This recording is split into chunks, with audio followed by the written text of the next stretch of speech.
جو اہل حدیث ہے، جو آپ کا سلفی ہے، وہ اس میں یہ مزار وزار پیر مرید کسی میں بلیو نہیں کرتا. وہ کہتا ہے صرف آپ اور اللہ، آپ کے بیچ میں کوئی انٹرفیرنس نہیں، کچھ نہیں. وہ جیسا لکھا گیا ہے کتاب کے اندر، کوئی انٹرپریٹ نہیں کرے گا کتاب کو. جیسا کتاب کے اندر لکھا گیا اس کو لٹرل فالو کرتے ہیں. اس کو مطلب کتاب اس پر لکھا ہے کہ اس آدمی کے اوپر تھوکنا ہے تو آپ کو تھوکنا ہے. پروفیٹ، وہ ان کے جو سلافی ایک ورڈ یوز کرتے ہیں، تو سلاف السلاف، جو پروفیٹ محمد کے ساتھ کے جو لوگ تھے نا، صحابہ لوگ جو تھے، وہ لوگ جس طرح کا زندگی بسر کرتے تھے، جو کام وہ کرتے تھے، وہ لوگ سلفی، وہابی اور اہل حدیث. سنیوں میں ایک سموہ ایسا بھی ہے جو کسی ایک خاص امام کے انوسرن کی بات نہیں مانتا.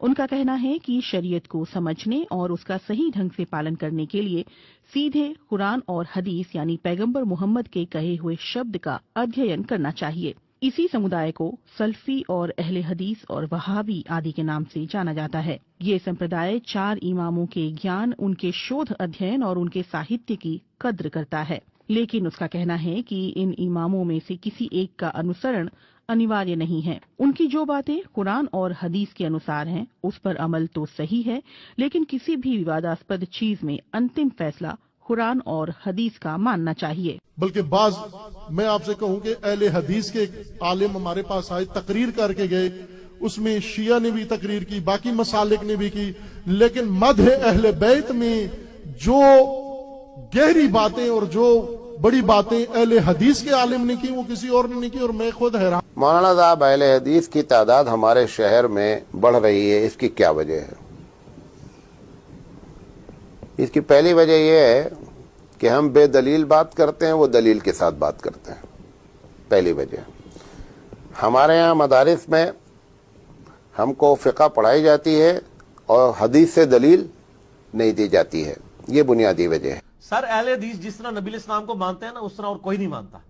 کیونکہ آپ لوگوں نے تو لوگوں کے بنائے ہوئے امام بنائے ہوئے ہیں. اہل حدیث نے اس کو امام مانا ہوا ہے جس کو اللہ نے امام بنایا ہے. ما ضل صاحبکم وما غوی. اہل حدیث کی آپ کے بزرگوں سے کوئی دشمنی نہیں ہے. وہ جو کچھ کہتے ہیں نبی اسلام کی محبت میں کہتے ہیں. آپ ذرا ان کے قریب ہوں، آپ کو پتہ چلے گا کہ اہل حدیث نے نبی اسلام کو صحیح مانا ہے. باقی تو صرف نام کے ہی مان رہے ہیں. ٹھیک. اس دور میں کتاب و سنت کا اور قرآن و حدیث کا سچا محافظ اگر کوئی ہے تو اے اہل حدیثوں وہ تم ہو. کعبے کے رب کی قسم، کتاب و سنت کے سچے علمبردار اگر کوئی ہے تو وہ تم ہو.